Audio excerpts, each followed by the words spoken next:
آپ دیکھ رہے ہیں سی ٹی وی اور میں ہوں طارق عثمانی۔ سال 2023 کا یہ میرا پہلا باضابطہ ولاگ ہے۔ میں اپنے تمام سننے اور دیکھنے والوں کو سال 23 میں خوش آمدید کہتا ہوں۔ آج میں نے بات کرنی ہے پاکستان میں ٹیکنوکریٹ حکومت کی بازگشت پر۔ یہ خصوصی کالم میں نے اسی حوالے سے تحریر کیا ہے، جس میں آپ کو بتاؤں گا کہ ٹیکنوکریٹ حکومت ہوتی کیا ہے، ٹیکنوکریٹ تحریک کا آغاز کب اور کہاں سے ہوا۔ یہ سب جاننے کے لیے آپ کو مجھ سے جڑے رہنا ہوگا اور ویڈیو کو اینڈ تک لازمی سنیے گا۔ اگر آپ نے چینل سبسکرائب نہیں کیا تو کائنڈلی اسے سبسکرائب کر دیں تاکہ میری بعد میں آنے والی ویڈیو بھی آپ تک پہنچ سکے۔ پاکستان اس وقت شدید معاشی اور سیاسی بحرانوں کا شکار ہے۔ دہشت گردی نے پھر سے سر اٹھا لیا ہے۔ ایک ایک دن میں کئی دہشت گردی کے واقعات میں ہمارے فوجی جوان اور لا انفورسمنٹ اداروں کے جوان ان دہشت گردوں کے نشانے پر ہیں۔ پاکستان کے عام لوگ مہنگائی گردی کے بڑے عذاب میں مبتلا ہیں۔ عام لوگ مہنگائی کی چکی میں باقاعدہ طور پر پس رہے ہیں اور اوپر سے ملک میں شدید ترین غذائی بحران کے پیدا ہونے کا خدشہ دن بہ دن بڑھتا جا رہا ہے، جس کے بارے میں نے 3 ماہ پہلے بھی آپ لوگوں کو آگاہ کیا تھا۔ عملی طور پر حکومت پی ڈی ایم کی گورنمنٹ، جو 13 بڑی سیاسی جماعتوں کی قیادت پر مشتمل ہے، مہنگائی، سیاسی بحران، معاشی بحران اور دہشت گردی پر قابو پانے میں مکمل طور پر ناکام دکھائی دیتی ہے۔ لا قانونیت اور اسٹریٹ کرائم میں بے تحاشا اضافہ ہو چکا ہے۔ پولیس کا ادارہ، خواہ وہ وفاقی ہو یا صوبائی ادارے ہوں، بھی جرائم پر قابو پانے میں ناکام ہو چکے ہیں۔ ہر سرکاری ادارے میں کلرک سے لے کر ادارے کے سربراہ تک رشوت کی ہڈی چبانے کے لیے منہ کھولے بیٹھا ہے۔ صوبوں کے اقتدار میں ہوتے ہوئے پی ٹی آئی اور جماعت اسلامی پاکستان میں ہر قسم کے بحران کو قابو کرنے کا حل ملک میں قبل از وقت انتخابات کو قرار دے رہی ہے، لیکن اتحادی حکومت ملک میں عام انتخابات کروانا تو دور، وہ دارالحکومت اسلام آباد میں بھی انتخابات کروانے کو تیار نہیں۔ کراچی کے بلدیاتی انتخابات سے بھی ہچکچا رہی ہے۔ یوں سمجھیں کہ اتحادی انتخابات سے عملی طور پر بھاگ رہے ہیں۔ جوں دن گزر رہے ہیں، پاکستان میں سروں پر کھڑا ہر قسم کا بحران خطرناک صورت اختیار کرتا جا رہا ہے، جس کا خمیازہ ملک کا عام شہری، عام لوگ، خاص کر سفید پوش طبقات بھگت رہے ہیں۔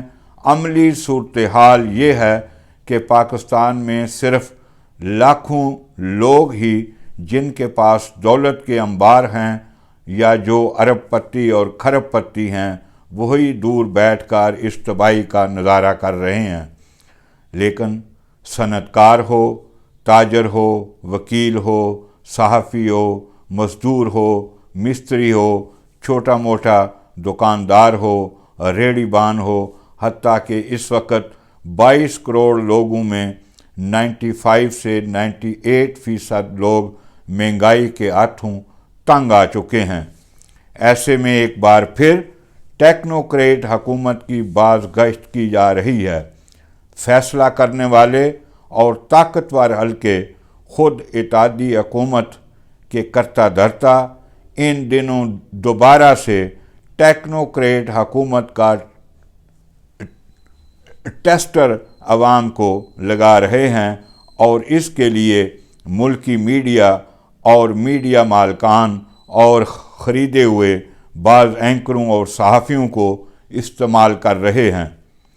مجموعی ملکی میڈیا کے سیٹھوں نے جو ان کے ایک اشارے پر دم ہلاتے بھاگے جاتے ہیں، نہ صرف اپنے اداروں پر باقاعدہ سنسرشپ عائد کر رکھی ہے، بلکہ اس ساری صورتحال پر ایک مجرمانہ خاموشی ساد رکھی ہے، اور یہی لوگ اب ٹیکنوکریٹ حکومت کی راہ ہموار کر رہے ہیں۔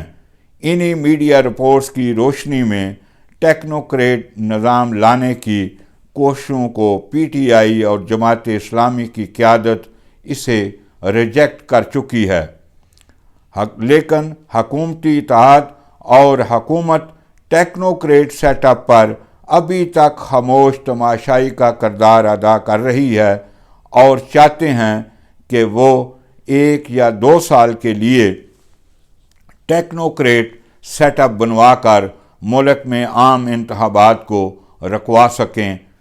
صرف وزیر داخلہ رانا ثناء اللہ نے ایک بیان میں کہا ہے کہ موجودہ حکومت ایسا کوئی اقدام نہیں اٹھا رہی جس سے ٹیکنوکریٹ حکومت ملک پر مسلط کی جائے۔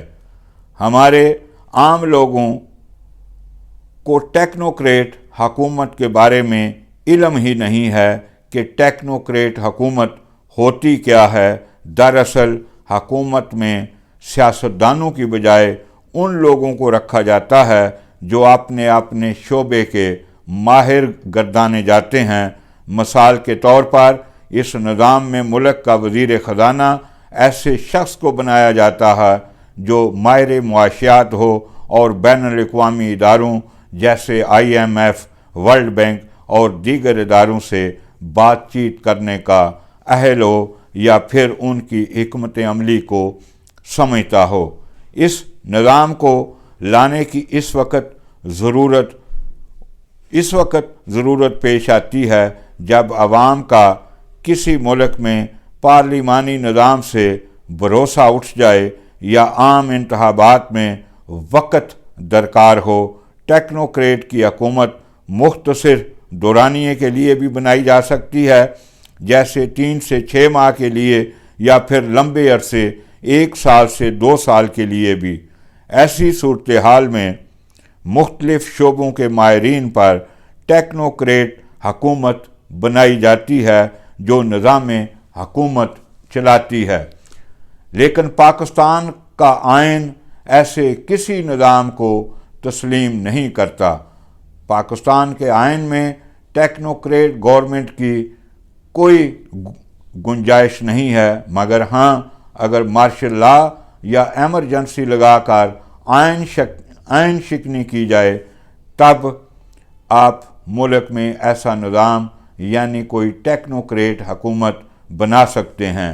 ان دنوں میڈیا کے کچھ حصے کچھ دانشور سابق صدر جنرل ایوب خان کے دور کی مثال دے رہے ہیں، ٹیکنوکریٹ نظام، اور وہ کہتے ہیں کہ ٹیکنوکریٹ نظام پائیدار ترقی ہوگا۔ اس نظام کی حمایت میں راہ ہموار کرتے دکھائی دیتے ہیں۔ ٹیکنوکریٹ سیٹ اپ کے لیے باقاعدہ لابنگ کی جا رہی ہے، لیکن تاریخ پر نظر رکھنے والے حقیقت پسند لوگ اس نظام کو پاکستان اور پاکستانی عوام اور پاکستانی معیشت کے لیے تباہ کن قرار دے رہے ہیں، اور ان کا کہنا ہے کہ ایوب خان کے دور میں معیشت کا ایک بڑا حصہ صرف 22 خاندانوں کے ہاتھوں میں چلا گیا تھا، جس سے پاکستان کا بہت بڑا حصہ معاشی محرومیوں کا شکار ہوا۔ ان حقیقت پسند دانشوروں کے نزدیک پاکستان 22 کروڑ آبادی والا ایک بڑا ملک ہے، اور ایک بڑی آبادی والے ملک کے سیاسی، سماجی اور دیگر مسائل یا معاشی مسائل